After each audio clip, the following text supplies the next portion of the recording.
Olá, seja muito bem-vinda aqui ao canal de O Tempo no YouTube. Eu sou Letícia Fontes, editora adjunta de política, e hoje o nosso convidado aqui do Café com Política é o vereador de Belo Horizonte, Pedro Rousseff. Vereador, obrigado por estar aqui com a gente hoje. É um prazer enorme. A gente quer aproveitar já perguntando, o senhor é um dos novatos da Câmara Municipal e tem sido ali protagonista de algumas brigas, principalmente ali com os parlamentares da direita. Queria perguntar como que o senhor vê principalmente esses embates ideológicos e essas críticas de que muitas vezes a Câmara Municipal tem discutido os assuntos nacionalizados e que não os reais problemas da cidade, se isso atrapalha as discussões de Belo Horizonte. Olha, a Câmara de Belo Horizonte, até o dado momento, muito por conta da bancada bolsonarista, só fala e só propõe abobrinha. Para o povo de Belo Horizonte que está ouvindo a gente aqui, essa Câmara não avançou quase em nada nesse ano, porque os bolsonaristas só querem saber de pautas ideológicas para dar like, para fazer vídeo no TikTok, Instagram, Twitter e ganhar seguidor com isso. Agora, pautas que se referem à cidade, às pessoas, nada. Nada, economia nenhuma, gente. A cidade aí com vários problemas para serem resolvidos e a bancada bolsonarista só quer pautar projetos como, por exemplo, proibir crianças em carnaval, proibir crianças em bloco afro, em parada LGBT, por exemplo. O que isso aí ajuda Belo Horizonte? Me explica. Proibir a participação de uma pessoa em qualquer tipo de atividade cultural, o que isso ajuda? Outro projeto genial deles, proibir o funk em Belo Horizonte. Não estou falando que todo mundo tem que gostar de funk, tem gente que não gosta, que gosta, mas proibir o funk em Belo Horizonte, logo Belo Horizonte, que é a capital que mais exporta música assim, de funk, MTG, para o mundo inteiro, querem agora proibir o funk em Belo Horizonte. E outro projeto mesmo, para poder criar o Dia Municipal, que nós chamamos do Dia Municipal do Goza Dentro, que é o Dia Municipal da Valorização dos Métodos Contraceptivos Naturais. Ou seja, camisinha não serve, pílula do dia seguinte não serve. Tem que ser o goza fora, a tabelinha. Ou seja, a nossa Câmara, que deveria estar falando sobre cidade, está falando só sobre projeto de like. E isso, sinceramente, está acabando com o Belo Horizonte. Uma das críticas justamente ali da direita é que também a esquerda tem feito esse debate mais nacionalizado também. Como que o senhor vê essas críticas da esquerda também apresentando alguns projetos inconstitucionais? Olha, eu tenho 2 pontos para falar sobre isso. Primeiro, que nós temos que tomar o que é de prático. Na semana passada, nós aprovamos um projeto meu, do Pedro Rousseff, do PT de esquerda, que é um projeto que fala o quê? Que garante para os cachorrinhos e gatinhos em situação de rua, para que eles tenham abrigo, alimentação e vacinação dentro das casas de passagem, dentro dos abrigos, aonde que tem pauta nacional aí. Enquanto nós estamos tentando aprovar uma agenda para Belo Horizonte, eles só querem saber de like agora. Claro que nós temos projetos também que não são só nacionais, mas eu, por exemplo, tenho um projeto que é internacional, que é o projeto do ensino anti-fake news. O Brasil é o país que mais cai em fake news, em notícias mentirosas no mundo todo, e tem um ranking disso. Por outro lado, temos outro país que está lá em cima, no país que menos cai em mentiras, que é a Finlândia. Nós fizemos um projeto, mais uma vez, internacional, que cria nas escolas municipais um ensino midiático de redes sociais para que as crianças e nossos jovens, desde o comecinho da vida, saibam a mexer nas redes sociais e os perigos que tem lá. O que eu mais vejo hoje em dia são casos de crianças, infelizmente, tirando a própria vida porque participaram de um desafio online. Por quê? As nossas crianças nas escolas não têm um ensino que não é político, que não é ideológico, mas é um ensino de como que as redes sociais funcionam e quais são os seus perigos. Esse projeto nosso, os bolsonaristas querem considerar ele ilegal, inconstitucional. Então veja que os bons projetos que nós temos, eles consideram como ilegais. E os projetos que eles têm, que não tem nem pé nem cabeça, eles estão passando todos eles a rodo. E como que tem sido o diálogo ali com o prefeito Álvaro Damião? Porque muitos desses projetos que o senhor mencionou, o prefeito também não tem vetado esses projetos e eles acabam sendo sancionados pelo presidente da Câmara. Como que o senhor enxerga esse comportamento do prefeito? Olha, para você ter ideia, nossos projetos, eles nem chegaram no prefeito ainda, porque a Câmara não deixa votar. O que eu peço para esses vereadores é deixe os nossos projetos votarem. Nós vamos ganhar no voto, nós vamos mostrar para a população que os nossos projetos são muito importantes e nós vamos conseguir os votos para depois o prefeito ou vetar ou sancionar, que é outra discussão. Só que nem isso nós estamos conseguindo fazer. Porque os bolsonaristas dominaram a CLJ, que é a principal comissão da Câmara, em que eles conseguem falar o que é legal e o que é ilegal nesses projetos de lei.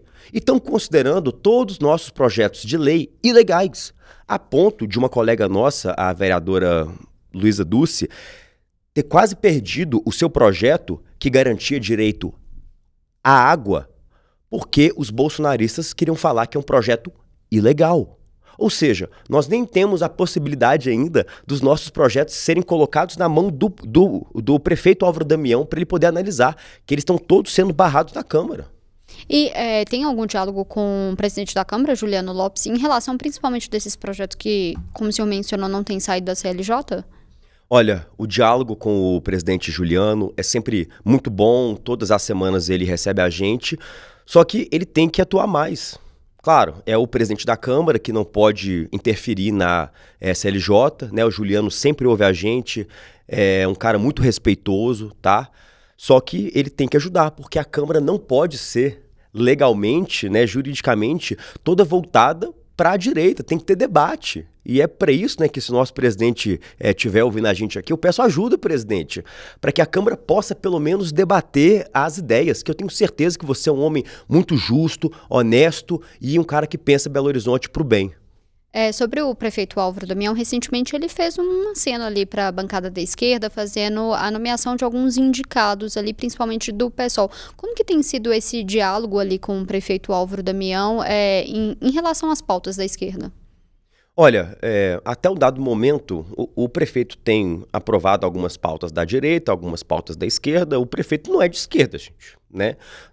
É o nosso trabalho e meu trabalho como um parlamentar do PT, pegar o prefeito e puxar ele ao máximo para a esquerda. O nosso trabalho diário é esse, é mostrar para o prefeito, né, que tem que apoiar o Lula, porque o Lula é a melhor opção para o ano que vem, né, que nós vamos conseguir grandes investimentos para Belo Horizonte, que nós temos que estar pautado em parceria com o nosso presidente Lula para poder mudar Belo Horizonte. E nesses poucos meses de mandato, nós já conseguimos aí grandes investimentos, aeroporto Carlos Prates, o anel rodoviário também, quase 2 bi de novos investimentos para lá, que é para poder mostrar para o nosso prefeito, que eu tenho certeza que ele entende isso também, que o melhor para Belo Horizonte é a parceria com Lula. Não pelo PT, não pelo Lula, mas pelas obras que Belo Horizonte precisa. E tem alguma dificuldade? Qual que é a principal demanda hoje da esquerda com o prefeito?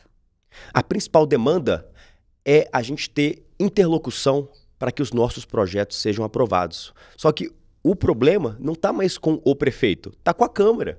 Que os nossos projetos de lei, eles não estão chegando nem pro prefeito. Quando eles começarem a chegar, aí sim, nós vamos pressionar, prefeito. Essa pauta aqui é muito importante. O senhor tem que ajudar a gente.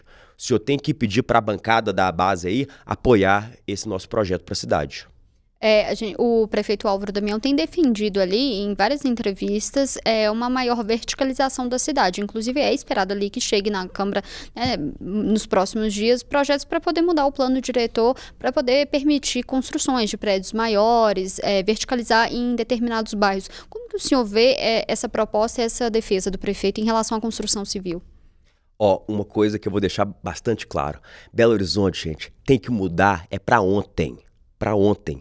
Nós temos só no centro de Belo Horizonte 121 prédios enormes, abandonados, completamente acabados. Se a gente não tiver uma grande mudança na legislação para a gente poder reformar esses prédios e dar de moradia para o povo de Belo Horizonte, nós estamos perdidos, gente. A verdade seja dita, saiu uma pesquisa, os 10 bairros mais caros do Brasil.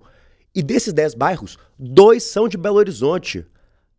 Santo Agostinho e Savassi estão mais caros que Copacabana. Aí eu pergunto, aonde que está o mar de Belo Horizonte para poder valorizar tanto assim? Não tem, gente. É porque Belo Horizonte, até o dado momento, está arcaica. Nós temos que mudar isso aqui, para poder dar moradia para o povo. Ninguém consegue mais pagar preço de aluguel. Aluguel acabou. Imagina só comprar um apartamento aqui, ninguém tem condição para isso. Ou a gente pega o plano diretor e muda ele todo para que o povo tenha onde morar, ou nós vamos continuar assim, pagando caríssimo no aluguel, com milhares de pessoas tendo que morar na rua porque não tem dinheiro para poder pagar um aluguel, por menor que ele seja, ou a gente muda esse plano por completo para o povo ter onde morar, ou nós estamos perdidos. Quais mudanças que o senhor defende, principalmente desse plano diretor? Uma das mudanças que o prefeito defende é a construção de prédios mais altos. Ele até cita, em tom até de brincadeira, 50 andares, mas menciona essa possibilidade. Qual que é a mudança que o senhor acha que é preciso no plano diretor? Ponto número 1, nós temos que criar uma zona especial nos bairros do centro. O povo tem que morar perto do centro.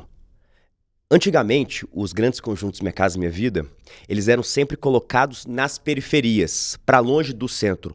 Nós precisamos agora fazer o movimento inverso, trazer todo mundo de volta para o centro. Porque o centro hoje, para além de estar sujo, feio, abandonado, com um monte de pessoa em situação de rua, ninguém quer morar mais no centro. Nós temos que criar, então, uma zona especial para que as pessoas no centro paguem, eu acho, um IPTU mais barato do que o resto.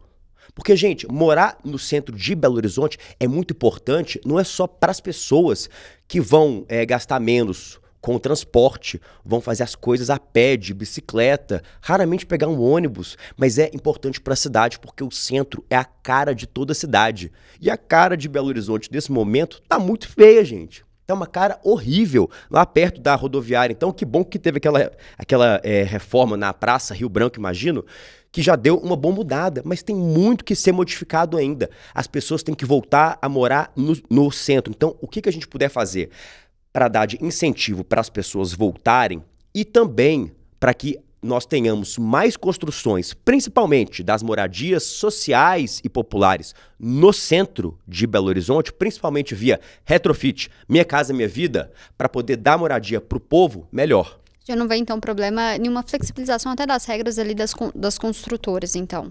Contanto que seja com regras para dar moradia para o povo, para que o preço dos aluguéis diminua, nós temos que mudar as coisas. O que não dá, gente, para ser bem claro, é que Belo Horizonte fique parada no tempo. Porque se Belo Horizonte para, os preços de aluguel vão só subindo. Ou a gente muda para que tenha mais moradia para o povo, para os preços caírem, ou nós vamos estar afadados, de fato, a uma cidade que tem uma renda crescente, mas o preço e o custo de vida aqui está aqui em cima. Essa balança aqui não se sustenta. Ainda falando sobre essa questão de urbanismo, uma proposta que foi aprovada na Câmara, sancionada pela Prefeitura, foi a questão dos telões publicitários, a autorização na Praça 7. O senhor concorda com essa proposta? Eu não votei nessa proposta porque eu não era vereador ainda. E é o que eu falo. Nós temos aí uma penca de problemas antes de ter que votar painel de Nova York, sei lá o que. Eu tô mais preocupado em deixar, né, assim, Belo Horizonte mais parecida com alguma cidade, né, tipo São Paulo, Rio de Janeiro, assim, do que tentar transformar Belo Horizonte em Nova York. Eu tô preocupado primeiro com outros problemas e com painel de propaganda. Isso eu acho que não tinha que ser prioridade nenhuma para nossa cidade.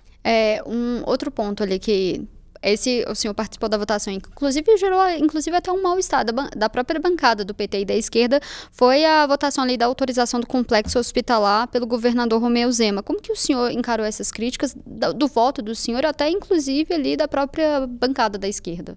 Olha, o meu voto é das pessoas. As pessoas que controlam o nosso mandato, e eu tô aqui para poder prestar contas para as pessoas. Eu sou o maior crítico de Romeu Zema. Já tenho vários processos contra ele, inclusive por meio de uma ação nossa, nós quase conseguimos barrar a privatização do Hospital Amélia Lins. Então tudo que é privatização, eu sou contra, abertamente contra, e se o Zema quiser privatizar qualquer coisa, eu já entro no Tribunal de Contas, no Ministério Público e já processo para poder barrar. Esse caso específico, que é um projeto de lei que foi votado com meu voto a favor, é para poder construir um hospital 100% SUS. Como que eu vou falar para a dona Maria, que votou em mim, que mora no Padre Eustáquio, que eu tive muito voto lá, que eu votei contra a criação de um hospital 100% SUS no bairro dela? Eu não tenho a cara de voltar para o bairro Padre Eustáquio Se a senhorinha perguntar assim, Pedro, a saúde aqui tá um lixo, por que você votou contra a criação de um hospital público no meu bairro?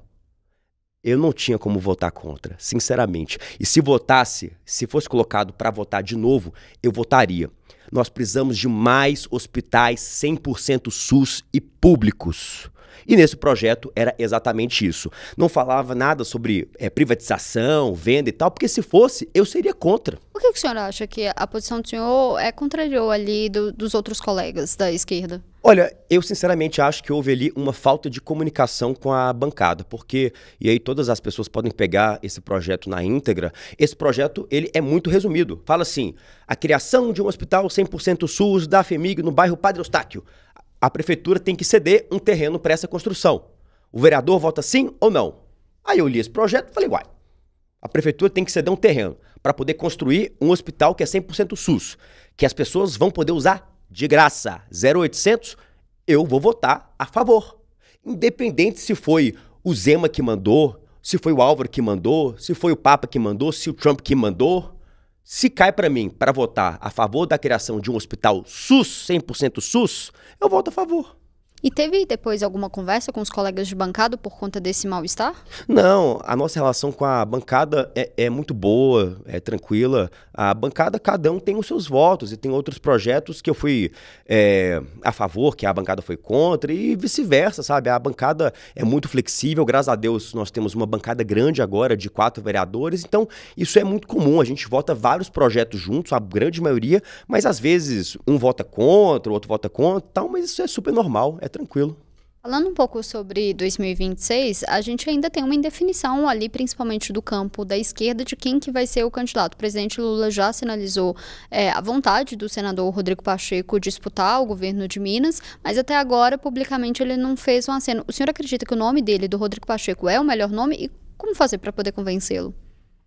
Olha, nós estamos aqui para poder fazer o que o presidente Lula achar melhor. O presidente, até onde nós estamos agora, está colocando o Rodrigo Pacheco como nosso candidato a governo. E nós estamos 100% com ele. Se o Lula falar que é Rodrigo Pacheco, nós estamos com o Rodrigo Pacheco, vamos fazer campanha, vamos pedir voto e vamos ganhar. Porque o outro lado, quero contar para todo mundo aí, é o pior que existe do bolsonarismo, da hipocrisia e da má política. Ou seja, se for o Pacheco, estaremos com ele. Se não for, estaremos com quem o presidente Lula pedir. E a bancada já tem tido alguma sinalização de que o Pacheco vai ser o candidato? Olha, nós queremos que ele seja candidato. Tem um plano B já?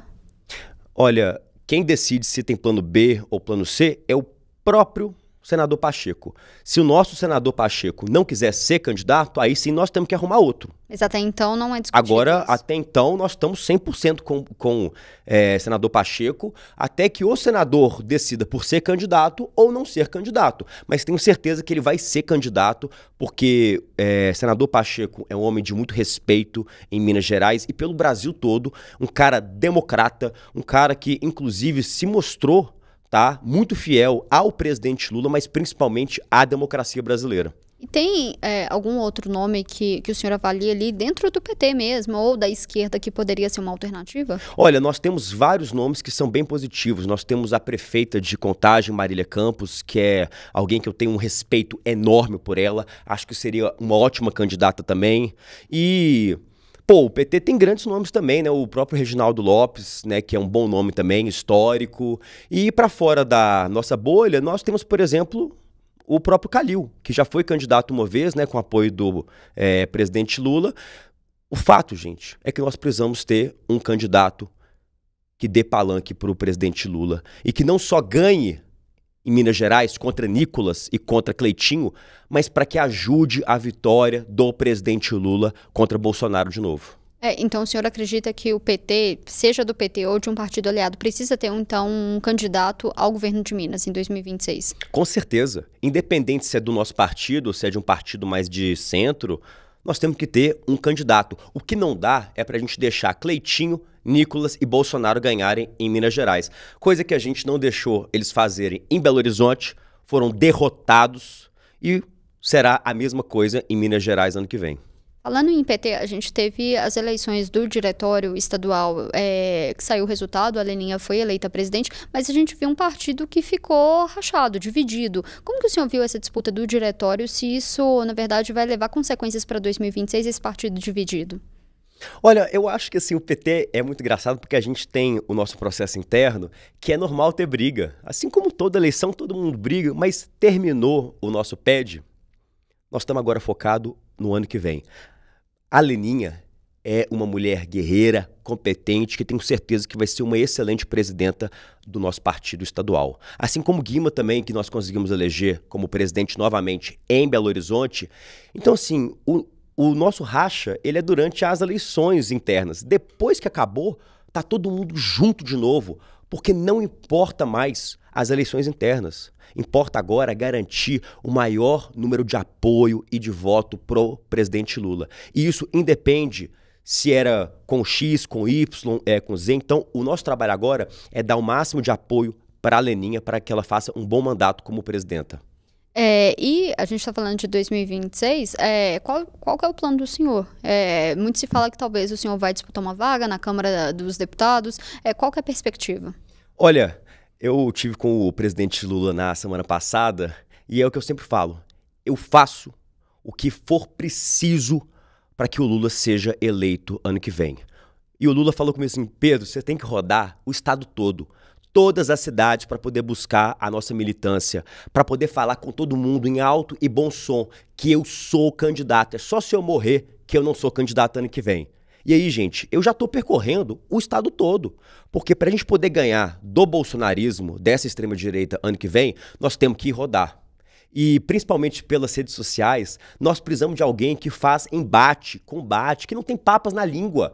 Contra Nicolas, contra Cleitinho, Bolsonaro, nós precisamos de gente de esquerda que parte para cima sem medo. Então, a missão que o presidente Lula colocar para mim, ano que vem, eu faço. Já tem alguma perspectiva? Se é a Câmara, uma vaga a deputado federal? Não, isso especificamente o que, não tenho preocupação nenhuma. Se serei candidato, se não serei candidato, estou aqui para poder angariar o máximo de apoio possível e conseguir reeleger o Lula de novo. O senhor mencionou que tem, inclusive, viajado o estado, e a gente sabe que nos bastidores, inclusive, isso tem gerado um certo receio ali de alguns parlamentares com o temor de que o senhor esteja roubando a base eleitoral deles. Como que o senhor vê essas críticas e se realmente tem algum mal-estar? Não, eu acho que isso é só brincadeira mesmo, porque quando a gente vai pelas cidades, nós estamos sempre conversando com o nosso povo e mostrando sempre que nós temos que estar mobilizados. Então, não estou lá para roubar a base de ninguém, estou lá para poder pedir voto para o Lula, estou lá para poder mobilizar para Lula.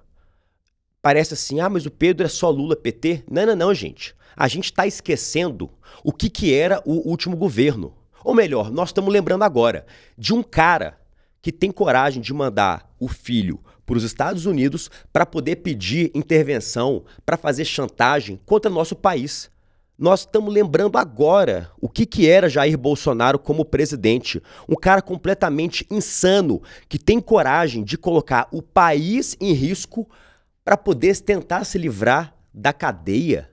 Então, quando eu falo que nós estamos aqui pelo Lula, não é pelo Lula, não é pelo PT, é por nós mesmos, é pelo Brasil. Ou o Lula ganha ano que vem, ou o Brasil vira uma ditadura com Bolsonaro, não tenho dúvida disso, e com o apoio dos americanos ainda. Nunca na história desse país, os Estados Unidos teve a coragem de retirar o visto de ministros do Supremo Tribunal Federal, de pessoas que estão lá pela justiça brasileira, pessoas isentas, e tiveram coragem, com a articulação do Jair Bolsonaro e do seu filho Eduardo, retirar o passaporte de ministro.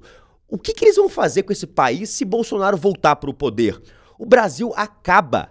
O que falavam, né, quando Lula era candidato, que assim, não, porque se o Lula for eleito, o Brasil vai virar a Venezuela. Que se o Lula for eleito, vai fechar as igrejas. Que as pessoas vão estar morrendo de fome e vão ter que comer cachorro. Tá aí, quase 3 anos de governo Lula, não vi nada disso. Agora, com Bolsonaro, vocês podem anotar. Se ele fosse eleito, graças a Deus que não foi, o Brasil estaria no buraco. Eu ia perguntar justamente isso. Como que o senhor avalia principalmente as restrições que foram impostas ao ex-presidente Jair Bolsonaro na última semana, como a tornozeleira eletrônica, a limitação ali de uso das redes sociais?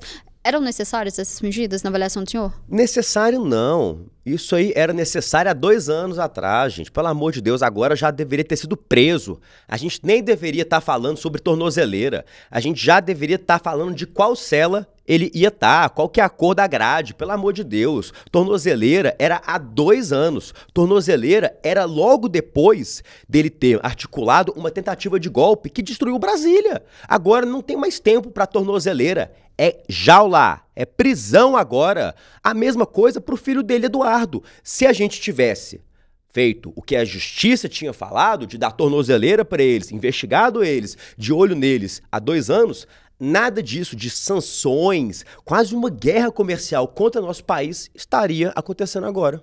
Vereador, já caminhando para o final, só queria voltar um pouco para Belo Horizonte. O senhor faz parte ali de uma comissão na Câmara Municipal que discute a questão dos novos contratos de ônibus que vão ser feitos em 2028. Como que está ali essa comissão e o que já foi decidido e na avaliação do senhor, o que precisa mudar nesse contrato? Olha, eu sou relator desse novo contrato de ônibus, né, por meio da comissão. E nós temos ali uma tarefa que é muito difícil, mas que é a tarefa mais importante hoje, na minha visão, para a cidade. Nós precisamos revolucionar o transporte público. A gente não pode ter, pleno século XXI, um transporte público que é caro e que ao mesmo tempo é ruim.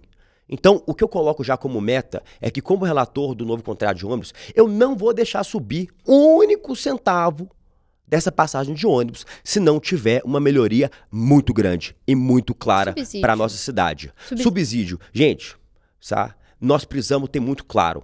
Nós não podemos deixar o preço da passagem subir um único centavo.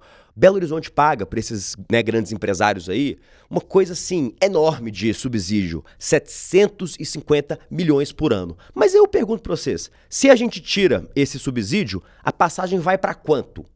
Que tá 5 e tanto hoje. Vai para 7, 8, 9, 10, 11, 12, 13. O que nós precisamos de forma inteligente fazer é o que outros países internacionais já fizeram e eu, como relator desse novo contrato, vou fazer, que é arrumar mecanismos para a gente depender menos do bolso do cidadão belo-horizontino para poder bancar esse sistema público de ônibus, conforme os técnicos chamaram de receitas acessórias. Nós temos que ter outras receitas que vão bancar o sistema de ônibus, que não é o nosso bolso, que está muito caro já para um serviço ruim.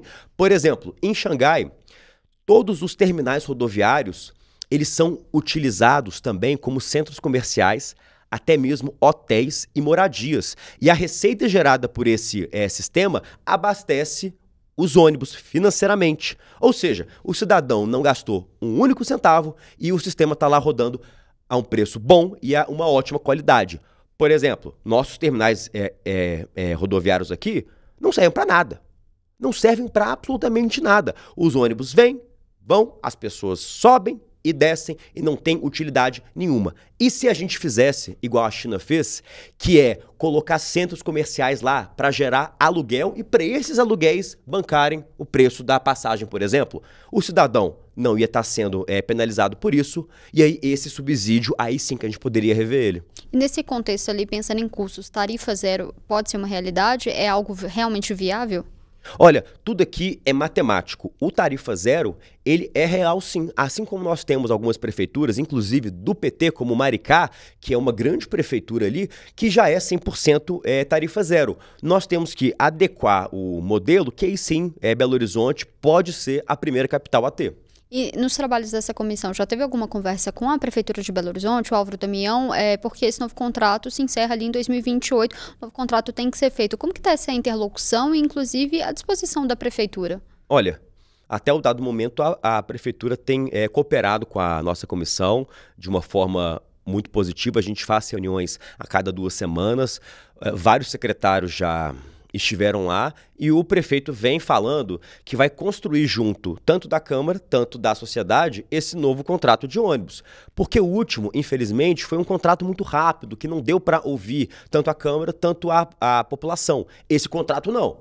Eu já falei que nós só vamos votar ele depois que a Câmara e a nossa comissão, a gente fizer várias conversas, audiências, trazer a população para dentro, para a população poder falar o que pensa e para poder opinar e ajudar a gente a construir esse novo contrato. O que a gente não pode deixar acontecer é para que o contrato seja renovado às escuras, né? Às cegas, assim. Só que isso nós não vamos deixar. Nós vamos construir um contrato a várias mãos e principalmente com o apoio e com a interlocução com as pessoas. Vereador, queria agradecer a sua presença aqui hoje, sempre muito bem-vindo, também voltar outras vezes. Muito obrigado, foi um prazer enorme. A gente fica por aqui, mas você acompanha esses e outros conteúdos aqui no canal de O Tempo, no YouTube e também no portal otempo.com.br. Até mais!